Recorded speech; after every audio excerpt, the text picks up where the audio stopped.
Ben gelmeden başlamışsın çekime.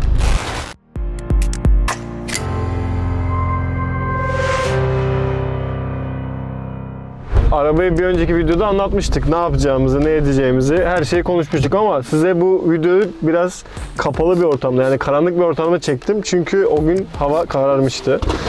Şimdi arabaya Orçun'un yanına geldik. Orçun dedi ki Renault alman lazım senin arabanı yapmam için. Biz de Renault'u tercih ettik. Zaten kendisi bir süre yaptı İstanbul Park'ta. 33.700 kişiye merhaba. Yeni gelenlere teşekkür ederiz. Aşağıdan bir abone olursanız, bizim sloganımızı zaten biliyorsunuz. Üçlü olsun, güçlü olsun diyoruz. Beğeniyoruz, yorum yapıyoruz, abone oluyoruz ki siz bu tarz videoları daha çok görün diye ben bunları söylüyorum. Sizin desteğiniz olmasa ben bunları yapamam açıkçası. Siz de desteğinizi esirgemiyorsunuz zaten. Bir önceki videoda çok güzel yorumlar yazdınız. Hayırlı olsun dileklerinizi ilettiniz. Daha iyileri sizlerin olsun inşallah. Orçun'un yanına gidelim.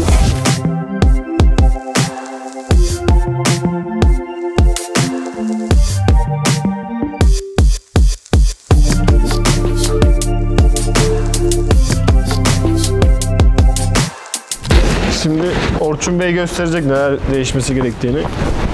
Dedi ki bunların malları yere dizelim. İnsanlar güzelce görsün. Adam azaltmış burayı baksana. Bir ton parça vardı burada. 1 milyon parçanın içinde kanallar ele geçirdi ya. Evet, niye böyle oldu lan? Evet. Bir ara Bora Çiftçi'ye yükleniyorduk, şimdi ben oldum. Şimdi sen oldun. Arkadaşlar beni son birkaç görüşünüz bir daha görmezsiniz. Atanın arabasını yapacağız, bitecek. Git diyorsun ha? Hayır canım, ister. Süreyi yaptım diyorsun. Süre yok abi, daha bir şey yap. Ayağına denk alsın. Bu başlangıç. Egzozu. Egzozu burada. O zaman onları bana ver. Jointleri bana ver. Ha, bence de sen bunları al, ben egzozu alayım. Şimdi sen bir anlat. Var. Evet böyle şeyler var. Bende de var ama neyse. Hep dedim böyle ağır şeylerde hep fıtık ön plana çıkar her zaman. Abi benim fıtığım var. Benim kadran da mı var bana? Kazan mı? Kadran. Kadran var istiyorsan. Acele etmeseydik, beraber alsaydık daha mı? Yok, senin fıtığın var ya. Benim fıtığım var ama. Evet, gelelim faydalarına. Oh.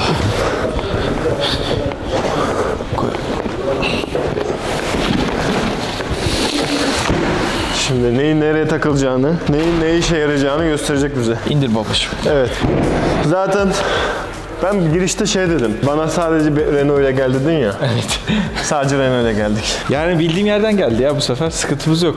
Şöyle, senin arabanın geçmişinden bahsedeyim istiyorsan biraz. Evet, sen bu işleri profesyonelsin. O arabanın başına da anlatırız. Profesör değilim canım. Ama tecrübe var. Senin araba yıllar önce yapıldı. Yıllar önce yapıldığı için o zaman çok parça da yoktu. O yüzden bir takım şeyler yanlış yapıldı. İşte intercooler mesela, çok zaten IAT'yi görüyor. Saçma sapan bir IAT'si var arabanın. IAT içeri giren, havanın sıcaklığı emme manifolduna gelen. Intercooler etkiliyor bunu. Evet, Mishimoto intercooler var sende, çok küçük bir intercooler. Aslında o tarihte yapılan şeyler düzgünmüş de.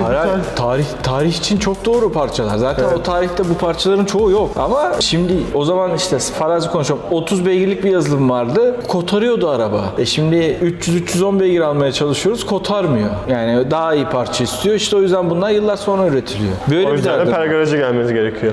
Aresiniz varsa mecbursunuz. Evet, Aresiniz varsa mecbursunuz. Zeko da geldi. Aramıza katıldı. Zeko da geldi. Bir tane daha var. Onu da alırsak bizim ekipten birine dışarıda Megane Ares bırakmıyoruz. Neyse abi. Bir diğeri de senin araba yıllar içinde egzozu sökülmüş, takılmış, bir şeyler yapılmış. Custom olmuş herhalde biraz da. En sonuncusu custom da değildi. Onur sağ olsun bütün parçaları da göndermiş taksiyle. Şöyle abi, sende 2 kat 3 tane susturucu vardı arabanın altında. Muayeneden geçsin diye Onur bir şeyler takıp geçirmişti muayeneden. Bir de düz boru gönderdi sağ olsun bize. Ama biliyorsun biz Miltek'e dönüyoruz direkt. Çünkü arabayı gün içinde de kullanıyoruz. Poliste de başımız belaya girsin istemiyoruz. Miltek'te Wi-Fi mi bunlar? Yok zaten Renault'da Wi-Fi diye bir şey yok. Biz BMW'ye gidiyoruz. Evet.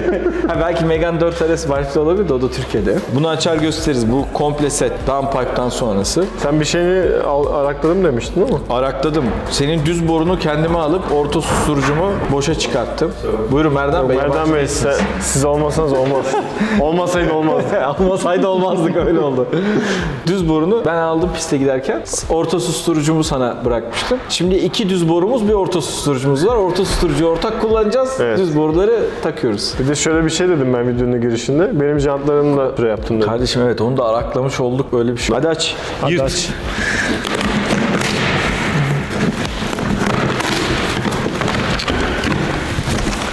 Kardeşim öyle çok afilli şeyler bekleme. Evet, bunda afilli şey zaten olamaz çünkü arabanın kendinden bir egzoz kafası var şunda. Evet, yani egzoz kafası göndermiyor Yok. bize Miltek, o yüzden Miltek böyle yazmıyor yani Aynen, arada. yazmıyor.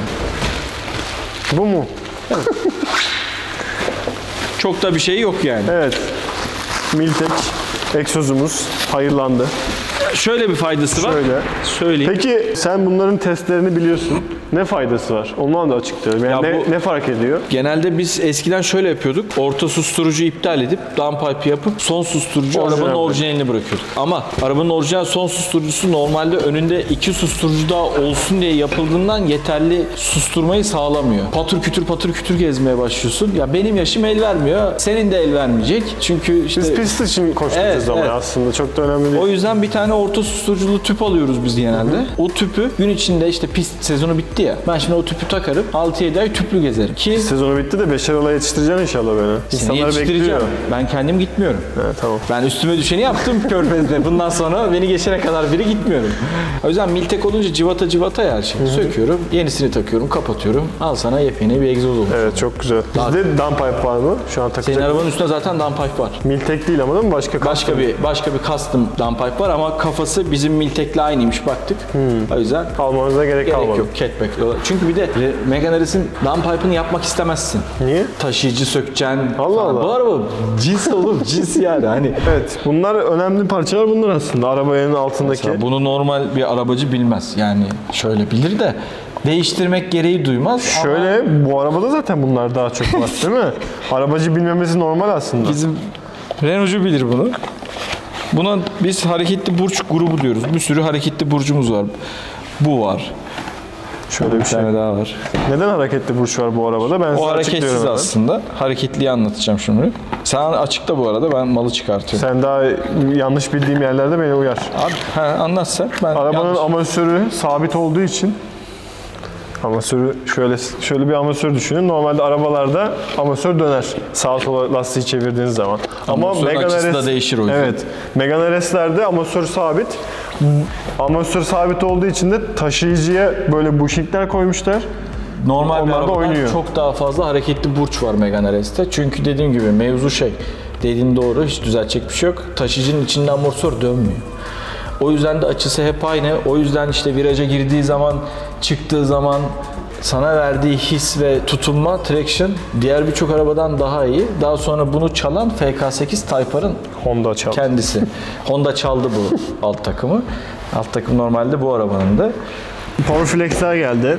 O da handling senin ön burçların aslında zamanda Powerflex yapılmış ama eskimiş.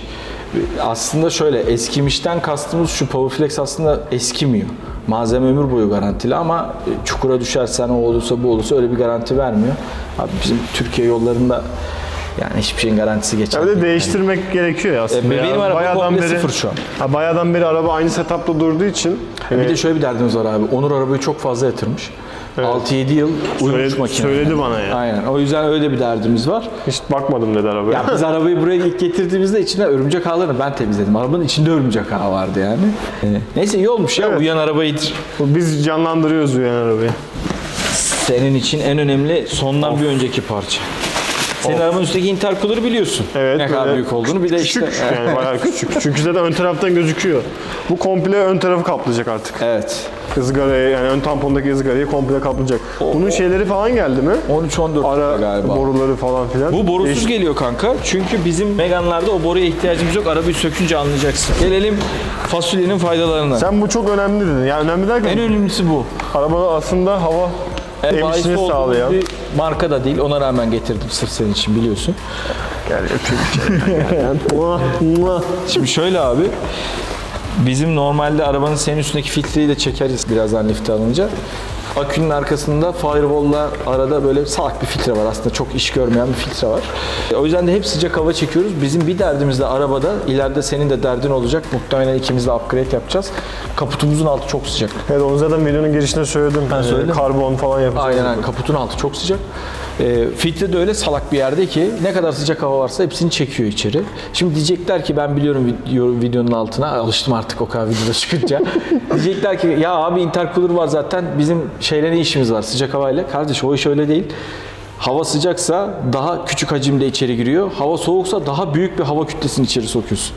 Yani intercooler başka işe yarıyor aslında. Bu burada bahsettiğimiz havayla o hava farklı düşün. Onu aynı düşünme. Bu da çamurlukla davlumbazın arasına kadar gidiyor bu filtre. Yurt dışındakiler hatta tamponu da kesiyor bunu. Tabii yani sol sis farıyla farın altına geliyor şuraya. Onun önünde de 2 tane ızgara var bizim. Adam bilerek o filtreyi oraya götürmüş. İttirince o ızgara düşüyor. Çıkıyor zaten yani kapaklı o. Kapağı açıyorsun, ağzına soğuk havayı veriyorsun. Evet. Tabii. Sen zaten bunu test etmiştin diye biliyorum. Benim arabanın üstündeki filtre zaten bu. Hani bu setup 2.17 yapan setup'tır arkadaşlar. Evet. Peki yağını aldık mı? Yağını da aldık. Bende 7 takım falan yağ var. Tamam. Hiç merak etme. 4 takım geleceğim diyor motor var. 3 takım şanzıman var. Bu arada Orçun İnce güzel bir setup yapıyor. Parçalarını sipariş verdi. Buradan da duyuralım. Söylememiştik de. Olsun ya, söyleyelim. Arkadaşlar duysun. Ona video çekelim ya. Herhalde biz 15 bin euro falan harcadık şu an. Abi çekeceğiz ona zaten. Evet, baştan aşağı. Sen şu anda sipariş verdin. Maxwell'la birlikte yapılacak. Bazı arkadaşlar merak ediyormuş. Piste çıktığınızda Maxwell arabayı yapmış mıydı falan diye. İşte o gün sen de vardın. Evet, hiçbir şey yapmadık. Koltuk taktık. Koltuk taktık sadece. Adamlar koltuk takınca bile hızlanıyormuş demek. Düşün yani, adam motor yapınca neler olacak. Sonra bunlar takıldıktan sonra sana tavsiyem, biliyorsun yazılımda Ekutun yapmıştı. Eyüplere gidip bir daha dyno'ya çıkartalım arabayı bu setup'la. Sen zaten çıkarmıştın. Kaç almıştın? O dyno'da ısınıyordu ama o gün 255, yani bizim tabirle, normal arabacı tabirle 275-280 beygir vermişti. Bence bunun hakkı o Dyno Dynamics dynosunda 270-75 vermesi lazım minimum. Bunlarla eğer olmadı remap, yani bir yazılım güncellememiz gerekecek.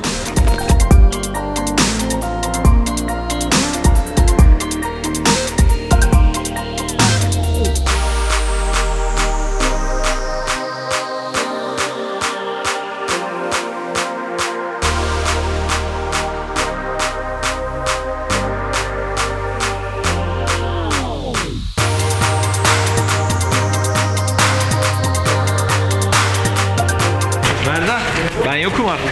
Al canım. Artık zamanı geldi reis. Lütfen. Nerede bu? Merdan Usta. Profesörü sensin oğlum, ben mi konuşuyorum? Profesör. Kaputun demiri yok oğlum. Merdan Usta. Kaputun demiri yok. Ses geliyor. Demirini sökmüşsünüz abi kaputu.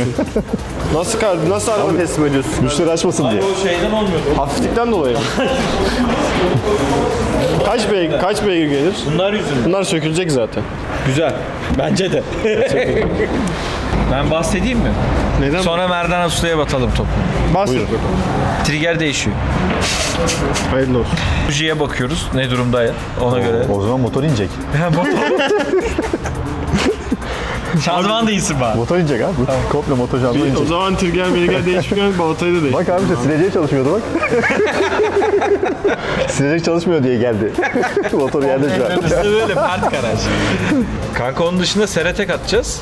Likimoli. Onun dışında Merdan Usta burada bir sürü aksilik bulur muhtemelen. Geri kalan topu ona bırakıyorum. Benlik değil artık durum. Benden çıktı yani, bu beni aşıyor. Biz modifiye kısmında varız. Aynen, modifiyede varız. O hareketli burçlar muhtemelen. Tabii. Bir kaldırıp bakalım. Ön takımla alakalı bir elden geçireceğiz. Bizim hava filtresini hangisini aldık? Evet. Şimdi normalde bu filtre kutu içi biliyorsun. Evet. Kutu içi filtrenin Yani kendi borusu var. Şey yok mu sanayi tipi?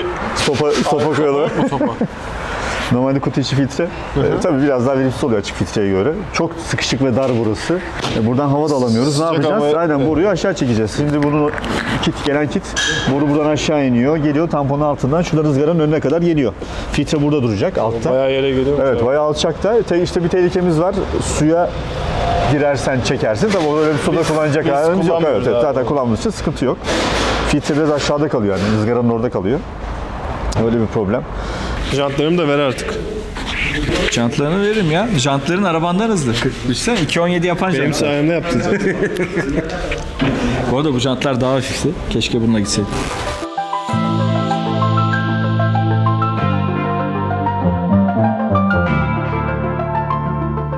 Teksel patlamış var.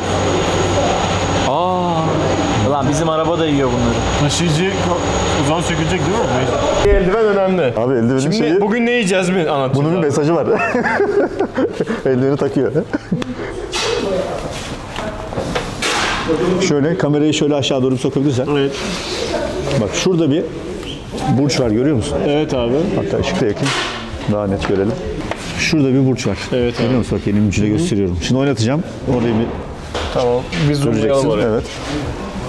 Ha, oynuyor abi acayip. Görüyor musun? Evet. Yani normalde bunun şu sabit taşıyıcı, bak amortisörle beraber, bunda direksiyon dönerken taşıyıcı dönmez. Bak evet Görüyor musun? o özelliği gösterelim. Aynen, Evet, amortisör dönmez bunda. normalde tüm arabalarda amortisör dönüyor arkadaşlar. Görüyor musun? Bunda çift Sonra taşıyıcı var. Type R bundan çaldı işte bu. Evet. Şu ikinci olan taşıyıcıyı birinciyle birleştirmek için ortada bir tane tabii ister istemez böyle oynar bir tane burç gerekiyor yani. Mecbur abi. Rotil, aslında ara rotil diye geçiyor. Sebebi Evet. bu işte bu arada. Aynen. Şimdi o burç bozulunca, yani şuradaki aradaki burç Sürekli bozulunca bozulan bir şey değil mi bu? evet, taşıyıcıyla beraber değişiyor aslında bu. Ama takılan burç gene zayıf, gene dayanamadığı için onun geliştirilmişini yaptılar yurt dışında. Dediler ki ya bunlar çok bozuluyor. Orijinal taşıyıcı takıyoruz, gene bozuluyor. Ne yapalım? Bunun bir sağlamını yapalım. Biraz daha iyi olsun diye. Sanayi firma üretti. Şimdi biz de oradan getirdik. Daha sağlam, daha dayanıklı. Şimdi sadece o rotilleri değiştireceğiz, o ara rotilleri. Bir daha bozulmayacak. Aynen. Bir daha bozulmayacak. Şimdi taşıyıcı değiştirsem sen iki piste çıkmada gene onu bozacaksın. Çünkü sert orada yükleniyor oraya çok fazla. Evet, gene bozulacak. Ne yapacağız? Onun önlemini almak için daha sağlamını getirdik. Takacağız. Her garaj onu da yaptı. Şimdi şöyle bir özellik var. Şöyle mikrofona söyleyeyim. Söyle. Oğlum plaka veriyorsun ya da şasinin son 5 hanesini ver. Sana bütün geçmişini anlatıyor. söylesin. Adam bu arabalarla yaşıyor. Formen değil mi? Senin geçmişini. O adam eski formen yani. Eski çalıştığı firma bu kadar agresif, yani bir ara şeye girdiğimde Görmemiştir canım. 7-8 tane RS aynı anda oluyordu. Yetkili serviste göremezsin. Zaten toplamda 10 tane RS var. Sanacaklarla ilgili bilgi vereyim istersen sana. Sancakla ilgili bilgi. Yeni bir bilgi mi abi? Evet. Burçlarımız göstereceğim şimdi. Biraz daha kaldıracağım. Bilgiler de bugün. Orçun Bey'in şikayeti, ben bu arabayı düz yolda tutamıyorum, fren yapıyorum, gaz veriyorum, araba sağa kaçıyor, sola kaçıyor falan. Niye bu araba böyle diye devamlı şikayet ediyordu. Şimdi aslında en büyük sebeplerden bir tanesi de şu burçların patlamış olması. Görüyor musun şeyi? Evet. Parflexleri patlatmış yani. Artık o bile dayanamamış. Nasıl bir baskı yaptıysa arkadaş. Nasıl viraja girdiğini düşün yani Abi sen. şu ortadaki şeyi sökelim ama ya. Tamam, Kesin sökelim. Kuleyi mi? Bunun orijinal- Kuleye gelmesini sökelim ya. Bu buranın şeyi değil yani. Çok araba mesela gidiyorsun hiç sürtmeyecek sanıyorsun. Bam diye sürtüyor evet. yani. Ama çok Hiç küçük alakasız araba. bir yer. O 2 santim çok şey değiştiriyor ya tümsekten geçerken. Evet. Birinci gün böyleydi. Ekspertizimizi yaptık. Evet. İkinci gün- Tespitleri yaptık. İkinci Onlara güne geçelim başlayacağız. bence. Bugün bir şey yapılmayacak o zaman. Şimdi biz zaten ön tamponunu önünü açacağız önce. Bir sökelim onları. Önünü bir görelim arabanın. Şu intercooler bağlantılarına bakacağız. Çünkü o dışarıda takılmıştır. Ne yaptılar? Boruları bozdular mı? Kestiler mi? Hiç bilmiyoruz şu anda. O intercooler takılırken bir hani gereksiz bizim orijinal yerlerimizi bozacak bir şey yapıldı mı onu bilmiyoruz. Sökünce öncelikle ona bakalım. İnşallah bir problem yoksa bizim kendi orijinal borularımıza çok rahat şekilde Varsa ne yapacağız? onaracağız yani. Boru mu olacak? Boru alacağız, evet. Orijinal borularını alacağız. Çünkü gelen direkt orijinal ölçülerine uygun. He okey tamam anladım. Çünkü bu üzerindeki uydurma yani şey. Sana davlumbaz bakacağız. Davlumbaz istiyorum Davlumbaz kesinlikle. bakacağız. Böyle bizi üzer bu ya. O zaman öpüyoruz. O zaman görüşürüz. Yarın görüşürüz. Görüşürüz. Ellerinizi çıkaralım. Görüşürüz. Adam burger eldivenini çıkardı. Hemen söktüm.